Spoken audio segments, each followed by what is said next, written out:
తెలంగాణ రాజకీయ పార్టీలు వరుసపెట్టి అభ్యర్థుల పేర్లను ప్రకటిస్తున్నారు. మిగతా పార్టీలకు భిన్నంగా ఆచితూచి ఆలోచించి పావులు కదుపుతోంది కాంగ్రెస్ పార్టీ.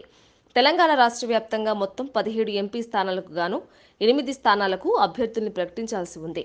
అయితే తాజాగా ఈ 8 ఎంపీ స్థానాల్లో నలుగురిని బరిలోకి దించేందుకు నిర్ణయం తీసుకున్నారు.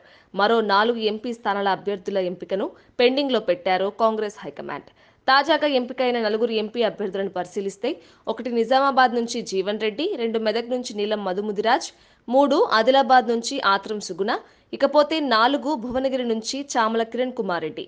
ఇప్పటి వరకు ఈ నలుగురితో కలిపి 13 ఎంపీ స్థానాలకు కాంగ్రెస్ హైకమాండ్ అభ్యర్థుల్ని ప్రకటించగా వరంగల్, హైదరాబాద్, ఖమ్మం, కరీంనగర్ ఎంపీ స్థానాలకు అభ్యర్థుల్ని కాంగ్రెస్ అధిష్టానం ఫైనల్ చేయాల్సి ఉంది.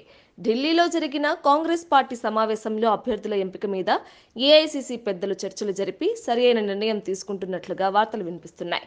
కాంగ్రెస్ పార్టీ అధినాయకురాలు సోనియా గాంధీ, ఏఐసీసీ ప్రధాన కార్యదర్శి కేసీ వేణుగోపాల్, తెలంగాణ సీఎం రేవంత్ రెడ్డి, మంత్రులు Uttam Kumar Reddy, deputy CM Mallu Bhatti Vikramarka, Telangana Congress party వ్యవహారాల ఇన్ఛార్జ్ దీపాదాస్ మున్షి హాజరయ్యారు. అభ్యర్థుల ఎంపికపై కీలక చర్చలు జరిపారు.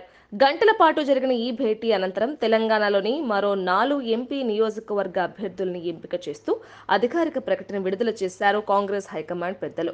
కొత్తగా ఎంపిక చేసిన నలుగురిలో ఒక్క జీవన్ రెడ్డి మాత్రమే కాంగ్రెస్ సీనియర్ నేత. మిగిలిన ముగ్గురు మొదటిసారి ఎంపీ ఎన్నికల బరిలోకి దిగుతున్నారని తెలుస్తుంది.